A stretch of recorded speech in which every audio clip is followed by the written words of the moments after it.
Thank you so much to War Thunder for sponsoring the video. More on the game later on.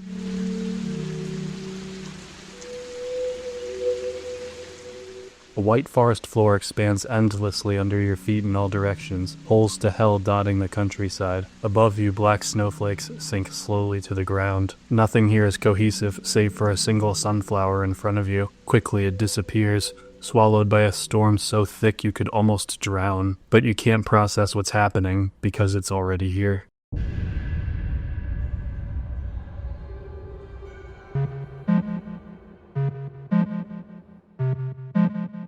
Basils Grief has often been cited as one of the most heart-wrenching mods to exist for OMORI, focusing on Basil's ability to cope with everything that's happened in the main game. Expectations are high for this one, as I've been bothered to cover it for a while, so I'm hoping not only that it's fun for me, but also fun for you to hear my thoughts on it. It's been a bit since I covered an OMORI mod, so let's get to work. Basil awakens in his bed, Polly calling him to breakfast, and we get a prompt in the top left saying that 3 days are left, whatever that means. It's interesting seeing the little UI and menu changes OMORI mods have, like the green text boxes, the decorations on the health bars, and now this. Considering most of you watching know the old UI like the back of your hand, little changes like this are kinda neat. Taking in the room, we notice several interactables, but the bookshelf is not one of them, as Basil can't read. Polly makes her first appearance, and it's impossible for anything to be made worse for that. She explains that Basil's grandmother is not doing good, and the mod shows this as she gets a fair amount of screen time. It's good to see moments with Basil that don't solely revolve around the Mari incident. It's an event so tied to his character that pulling him away from it here is actually kind of a relief. She's on her last legs, and if seeing Sunny again wasn't stressful enough, this situation will be the tipping point. If Basil wants a reprieve from this, he should probably play War Thunder, the most in-depth and sophisticated vehicular combat game ever created. It's free on PC, consoles, and your mobile device. There are thousands of tanks, planes, helicopters, and ships from 10 major nations to choose from. These can range from biplanes and armored cars from as far back as the Roaring 20s to more modern choices like fighter jets and battle tanks from today. You guys know at this point that I only take sponsors from games I actually enjoy, and I can very comfortably add War Thunder to that list. Feeling the weight and power of these vehicles really adds a sense of satisfaction and oomph to fights. The combat is intense, and the commitment to authenticity is felt in every button press and turn of your vehicle. This is not surprising considering everything down to the hit points are crafted with care. War Thunder has an intricately designed hit point system where each individual component of your vehicle is modeled, like the engines, fuel tanks, and weapons. Each piece is capable of being damaged or disturbed, and you even have to consider things like shell and missile types when trying to damage said parts on your enemy. Satisfying combat and sound design are very important game design pillars to me,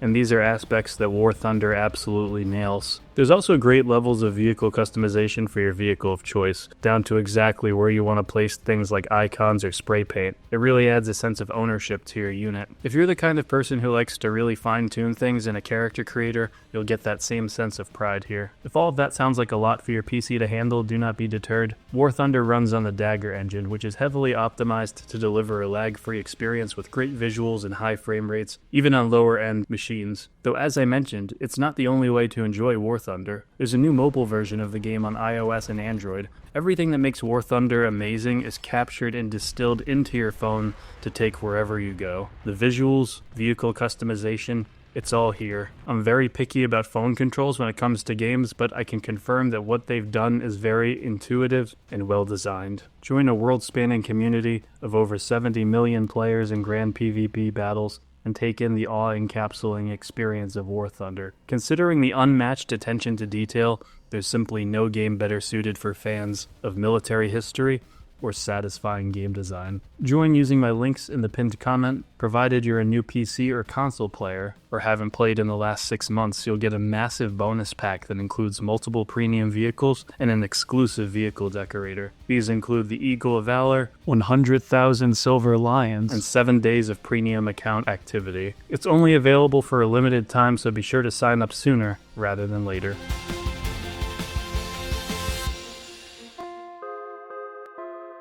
Making our way to the park, we see Kim, and it's revealed at this point where we are in the story, as we're at the moment where Aubrey and Basil get into an altercation. Like the main game, we run into Sunny and Kel. As per usual, Kel wedges himself into situations he doesn't entirely understand, and things escalate fast because Aubrey's being a colossal bitch. Understandably, she's annoyed that Sunny disappeared after what happened with Mari. Everyone was processing her death differently, and it's Sunny's sister. He has every right to cope in whatever way he deems, but it's also hard not to fault him for being absent and his friends grieving. But there's no time for any of that because things quickly reach their boiling point. Kim strikes Basil with her bike. Kel helps Basil up and Jesus, dude's got real Pac-Man ghost-shaped hair, like hardcore.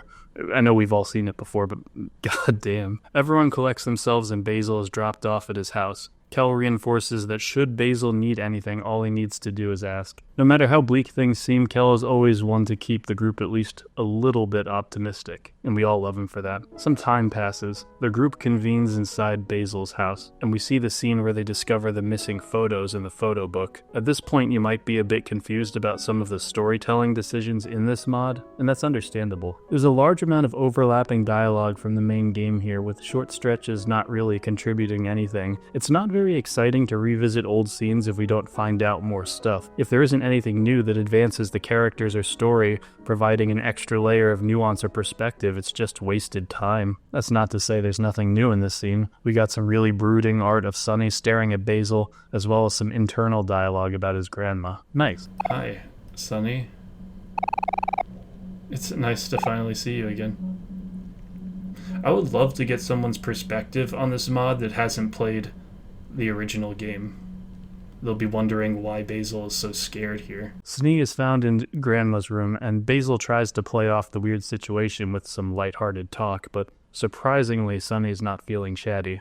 Babel reminisces on simpler times and says he hopes to find a new normal, perhaps a return to something like those old days. After this, everyone sits down to eat with all the charisma of that dinner scene from Breaking Bad. There's a lot going on underneath the surface here, but not for Kel, who is just gorging like no one's business, completely oblivious to the emotional politics of his friends, the joy of having 2 brain cells. Bagel needs a break from all this and retreats to the bathroom where he is ambushed by a hallucination of Sunny. Considering everything that's happened, you'd think he'd want to not interact with him at all, but he begs Sunny not to leave, because even if seeing Sunny is traumatizing, he's also the only one he can really talk to. Both have been through hell, and they have all the pros and cons that come with that. Retreated to another cinematic fight. This one requires the player to hurt themselves to advance. I'll admit this battle did stir emotions in me, as seeing Basil feel so awful that he needs to do something like that to feel a semblance of peace is heartbreaking. These are your standard cinematic turn-based battles with 1 or 2 outcomes you see in many RPG Maker games at the end of the day, though. I've made it no secret I'm not the biggest fan of these. OMORI's final Confrontation was amazing for sure, but I'm just tired of seeing these everywhere. It's probably just a byproduct of covering games or mods like this all the time, but I don't think a battle with a slow, very predictable outcome is the best format for telling a lot of story beats. There are definitely times and places where using a gameplay mechanic to emphasize something is a great idea, but in the context of an OMORI mod where everyone playing already has seen the something fights in the final battle, it's hard not to feel a bit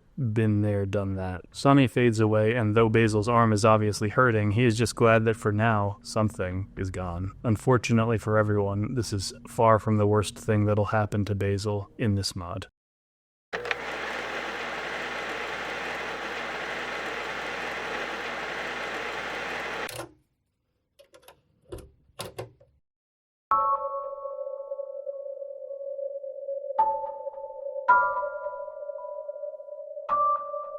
We find ourselves in the White Room again. The sunflower from before is wilted, unable to grow. We see some cool cutscene art from a first-person perspective, and we're told this place is no longer safe. Basil's white space is disappearing, or corrupting rather. The lack of white space propels him forward. The secret is not something he can sit on much longer.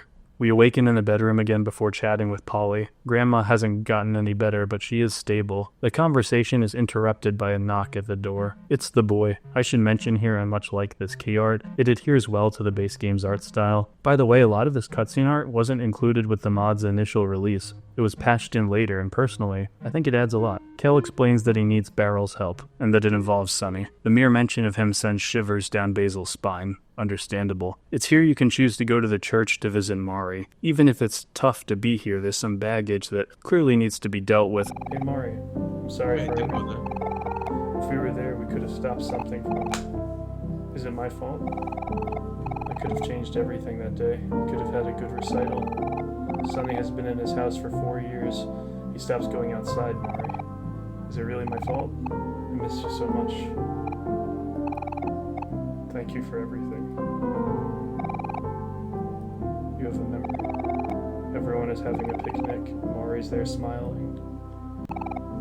You feel better.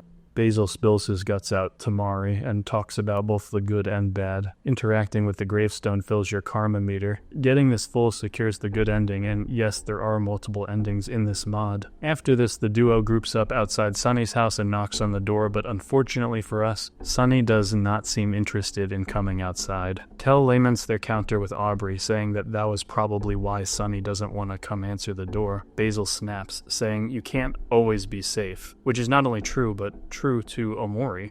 Cat's game makes a mockery of the idea you can live your entire life risk-free. That's what white space is, and why it's so unpleasant. I enjoy little moments like this. It shows that the writer has a clear understanding of what the base game was going for. If I was a tool, this would be the moment I used the words media literacy. Bald also brings up a good point about how they could have been there for Sunny, maybe even put more effort into getting him to leave his bubble. Sunny and Aubrey are not the only ones who could have processed their grief in a more healthy way. Basil breaks down, saying he doesn't want to face this burden alone. Kel thinks he's just talking about Mari's passing, which would be hard enough, but in reality he's talking about the trauma that comes with being an accessory to her accidental death.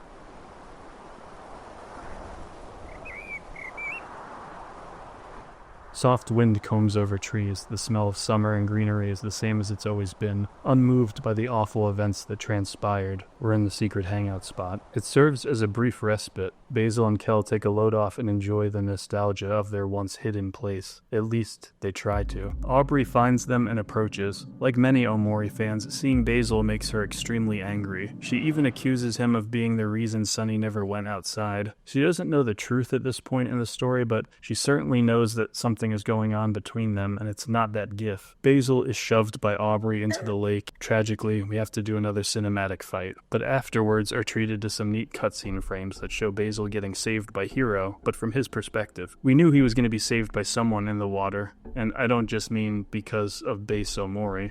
There's a dream sequence from earlier in the mod that alludes to this. OMORI has flirted with the idea of having supernatural stuff happen in the real-world sections, like in a, is this a dream about my sister, or is she actually visiting me from the afterlife kind of thing? Maybe Basil's dream of the future from earlier is keeping in that possibly supernatural theme.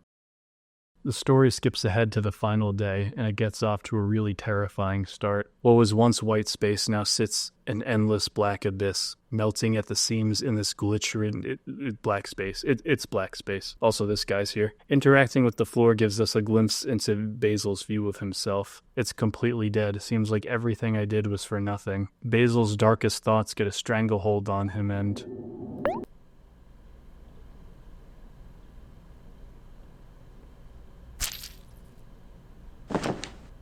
We awake again to a knock on the door, and the worst thing that can happen is unfolding. Basil's grandmother is rushed to hospital, mere moments away from passing. Basil obviously goes to see her and is given a very sobering talk from this doctor, which I actually really like. I gotta ask, why is Polly not here with him? Jesus Christ, this dude is watching the death of his grandmother unravel in front of him, and Polly doesn't even go with him? Maybe she doesn't know them well enough to think that's suitable. Basil has a heartfelt exchange with his grandmother. He recounts things both good and bad in the mod and the base game. He says he promises to go back to the carefree version of himself he used to be. With the fleeting nature of life now at the forefront of his mind, Basil decides it's almost time. There is one more scene in Basil's Grief, but what do we think of everything we've seen so far? Personally, I think it's good. It didn't blow me out of the water like Autumn Break did before it. I know I glazed that mod a lot, but for good reason. Lots of the dialogue between Basil and his grandmother is serviceable, and at times even great, but some moments feel overly formal and kind of straightforward, almost like the script is scared to take risks. Either way, Basils Grief offers interesting glimpses into his perspective on everything, which is welcome considering he's one of the lesser explored characters in the main game right next to OMORI, but moments that actually explore him don't